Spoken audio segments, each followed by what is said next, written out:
Bapak, Ibu, Saudara sekalian, Jemaat Alfa Omega yang dikasihi Tuhan, Shalom Aleichem. Hari ini kita kembali beribadah di rumah kita masing-masing. Tapi tentu tidak mengurangi arti dan makna daripada ibadah itu sendiri. Karena Allah itu roh, maka dimanapun kita berada, Tuhan hadir di sama tengah kita.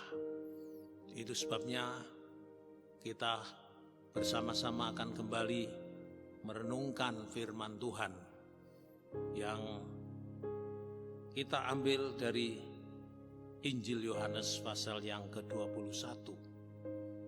Injil Yohanes pasal yang ke-21 ayat yang ke-15, ayat yang ke-15 sampai dengan ayat yang ke-17. Demikian firman Tuhan. Sesudah sarapan, Yesus berkata kepada Simon Petrus, "Simon, anak Yohanes, apakah engkau mengasihi aku lebih daripada mereka ini?" Jawab Petrus kepadanya, "Benar Tuhan, Engkau tahu bahwa aku mengasihi engkau." Kata Yesus kepadanya, "Gembalakanlah domba-dombaku." Kata Yesus pula kepadanya untuk kedua kalinya, "Simon anak Yohanes, apakah engkau mengasihi aku?" Jawab Petrus kepadanya, "Benar Tuhan, Engkau tahu bahwa aku mengasihi engkau." Kata Yesus kepadanya, "Gembalakanlah domba-dombaku." Kata Yesus kepadanya untuk ketiga kalinya, "Simon, anak Yohanes, apakah engkau mengasihi aku?"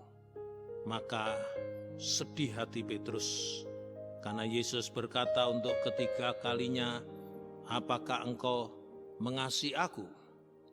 Dan ia berkata kepadanya, "Tuhan, Engkau tahu segala sesuatu, Engkau tahu bahwa aku mengasihi engkau."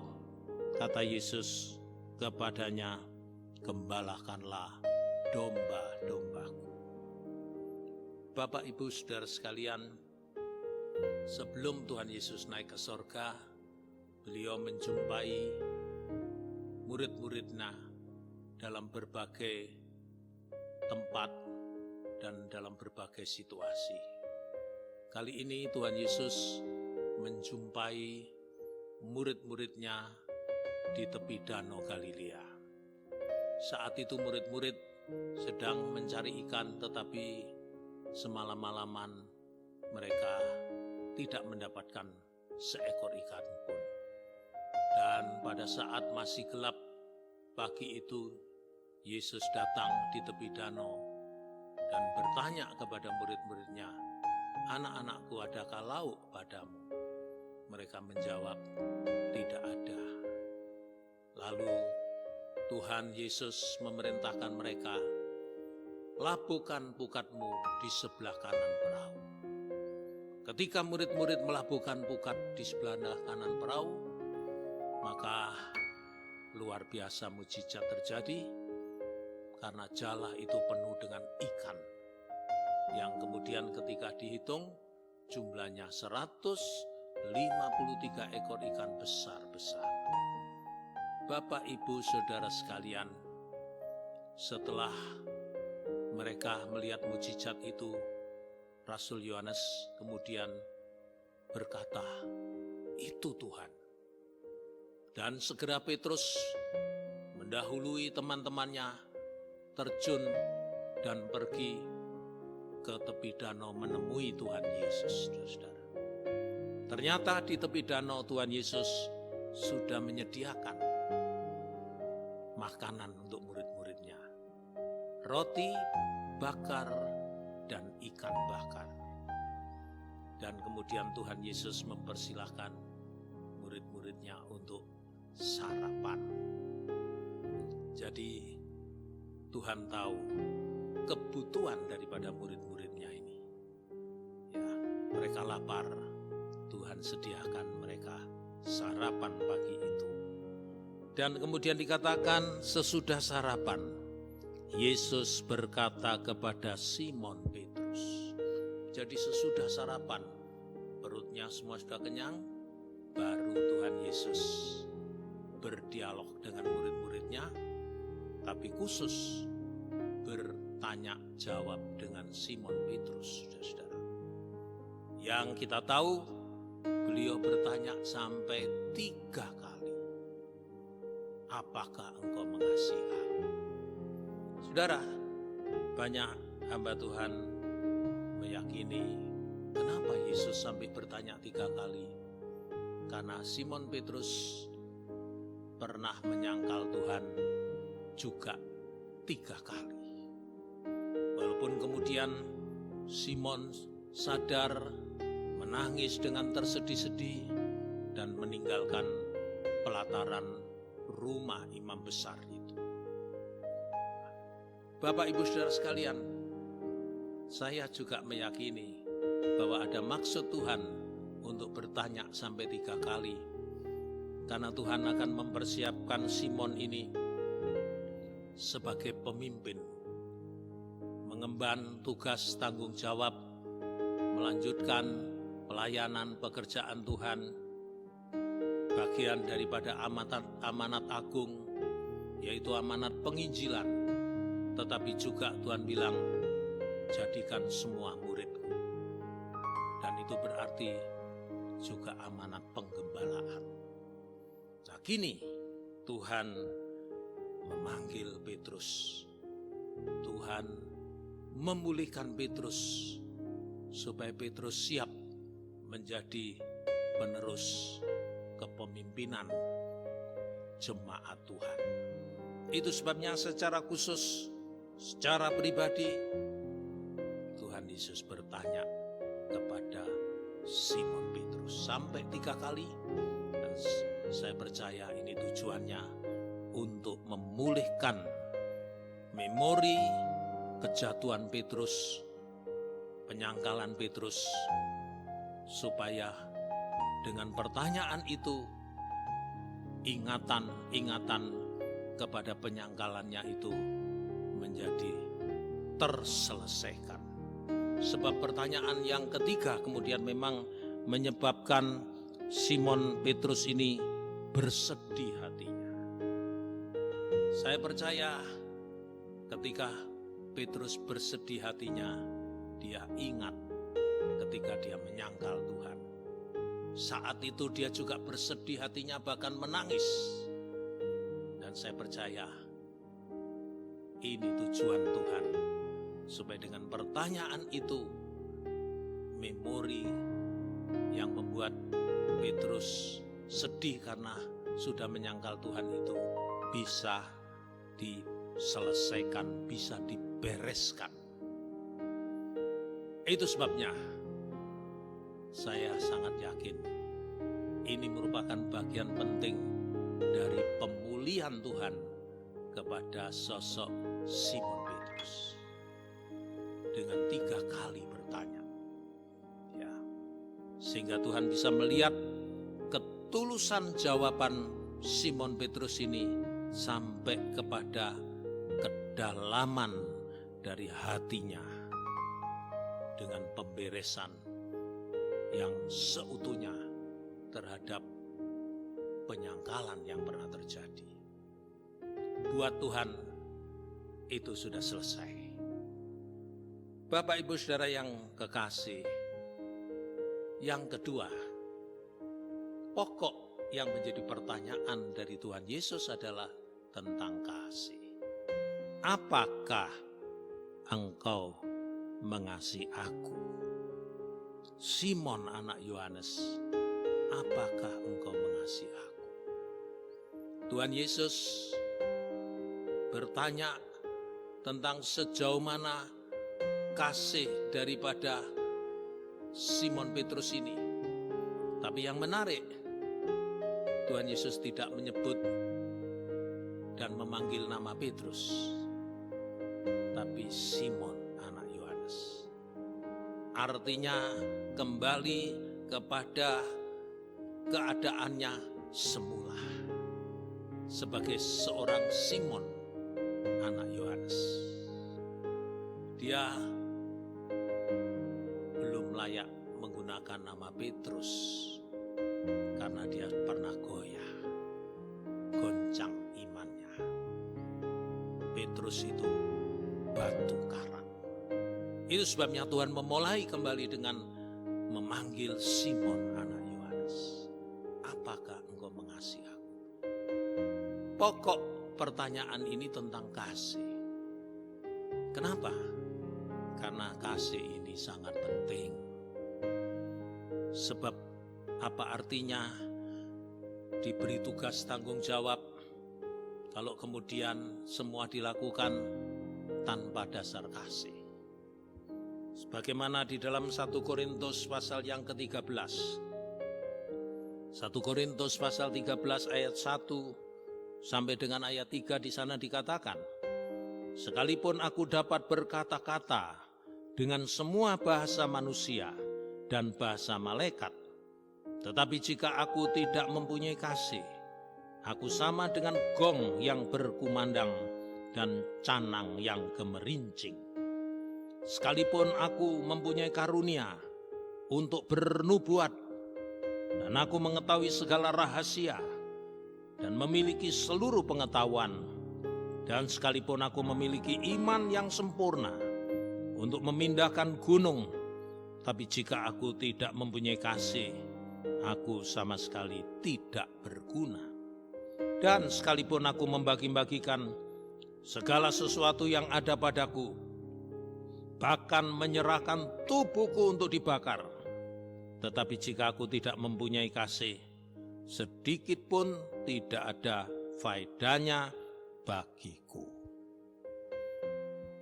Saudara-saudara sekalian, apa artinya melayani Tuhan dengan segala yang kita miliki, pengetahuan yang banyak, yang tinggi, ya, dengan pengorbanan harta benda kita, dengan karunia-karunia yang kita miliki, kepintaran kita, kecerdasan kita.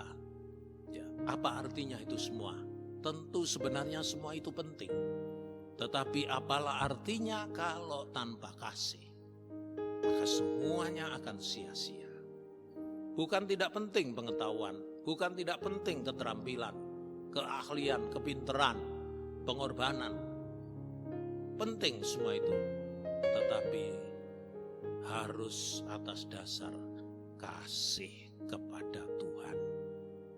Sebagaimana Tuhan kasih kepada kita, begitu juga kita harus mengasihi Tuhan. Dan atas dasar kasih itulah kita melakukan semua tugas tanggung jawab pelayanan kita kepada Tuhan. Kalau ini yang terjadi, inilah memang yang dikehendaki Tuhan. Itu sebabnya pertanyaan Simon sebenarnya juga pertanyaan untuk kita semua.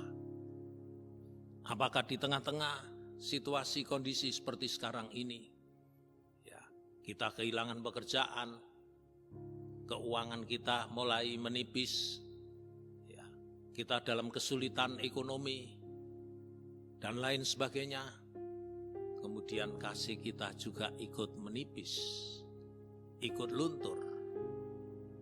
Itu sebabnya mari kita mengoreksi diri kita sendiri masing-masing. Saya sebagai gembala mengoreksi diriku, karena kalau tanpa dasar dan motivasinya adalah kasih, semua yang kita kerjakan akan sia-sia, nol besar di hadapan Tuhan. Itu sebabnya Tuhan bertanya berulang kali tentang kasih ini, karena ini dasar utama untuk kemudian nanti Rasul Petrus bisa mengemban tugas penting daripada Tuhan. Puji Tuhan. Yang ketiga, setelah jawaban-jawaban dari Simon Petrus ini, yang bahkan disertai dengan kesadaran dan kesedihannya, di mana dengan begitu dia berangkat dari nol di hadapan Tuhan, ya, dengan ketulusan dan kerendahan hatinya, maka Tuhan tugas gembalakanlah domba-domba. Tentu ayat ini untuk saya sebagai gembala, tetapi jangan lupa ketika bicara gembala, maka juga bicara penggembalaan. Dan ketika bicara penggembalaan, itu bukan pekerjaan satu orang, dua orang. Bukan pekerjaan pendeta dengan istrinya, tapi ini pekerjaan para pelayan Tuhan seluruhnya. Karena ini bicara tentang sistem penggembalaan, di mana gembala agung kita adalah Tuhan Yesus Kristus. Bukankah firman Tuhan mengatakan, kamu adalah imamat yang berkerajaan? Artinya kita ini sudah dipanggil untuk menjadi bagian daripada satu sistem pelayanan. Penggembalaan itu ada satu sistem pelayanan. Maka saya dan saudara-saudara semua, mari kita kembali kepada tugas tanggung jawab kita yang kita rindu lakukan dengan dorongan mengasihi Tuhan, bukan dorongan dan motivasi yang lain. Itu sebabnya di dalam surat 1 Petrus pasal 5, sang gembala yang namanya Simon Petrus ini memberikan nasihat yang berharga buat kita semua. 1 Petrus pasal 5 ayat 1, aku menasihatkan para penatua di antara kamu, aku sebagai teman penatua dan saksi penderitaan Kristus, yang juga akan mendapat bagian dalam kemuliaan yang akan dinyatakan kelak. Gembalakanlah kawanan domba Allah yang ada padamu, jangan dengan paksa, tetapi dengan sukarela, sesuai dengan kehendak Allah. Dan jangan karena mau mencari keuntungan, tetapi dengan pengabdian diri. Marilah Bapak Ibu, mulai dari diri saya, istri saya, dan kita semua yang sudah tergabung dalam sistem penggembalaan ini, kita lakukan dengan dasar kasih, tidak karena terpaksa, tidak karena motivasi yang lain, tidak karena pamrih yang lain, tetapi dengan kerelaan, dengan kesukarelaan, ya, dengan kerendahan hati kita. Dan kita berusaha semuanya kita lakukan sesuai dengan kehendak Allah, yaitu dengan pengabdian diri kepadanya. Kalau ini kita lakukan, percayalah sebagaimana Rasul Petrus menulis dalam surat ini pada ayat yang kelima, demikianlah ayat 4, maka kamu apabila gembala agung datang, kamu akan menerima mahkota kemuliaan yang tidak dapat layu. Tentu kita tidak dengan tujuan mencari pahala, ya tidak, tapi pahala itu memang tersedia bagi orang yang melayani atas dasar kasih, sehingga semua dilakukan dengan kerendahan hati, dengan kerelaan, dengan mengasihi Tuhan, karena beliau sudah lebih dulu mengasihi kita.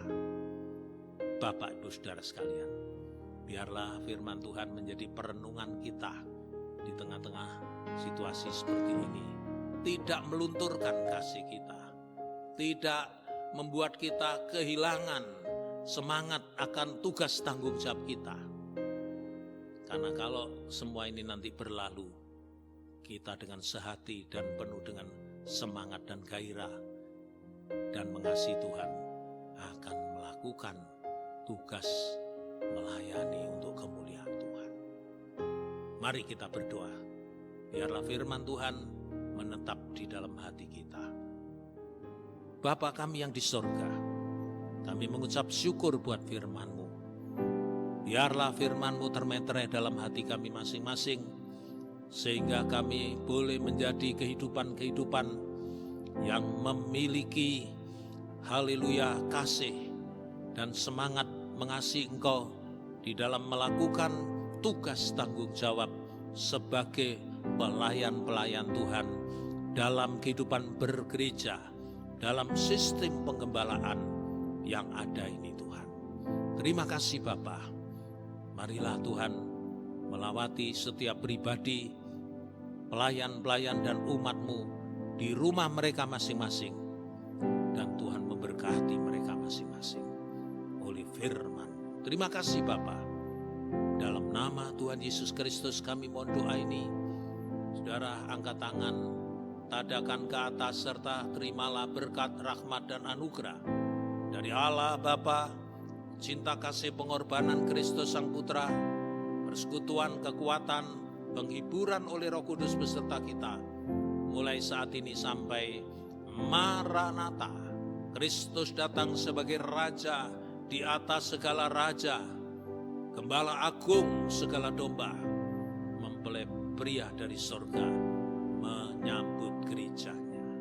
Di dalam berkat nama Tuhan Yesus Kristus, semua yang percaya katakan amin. Puji Tuhan.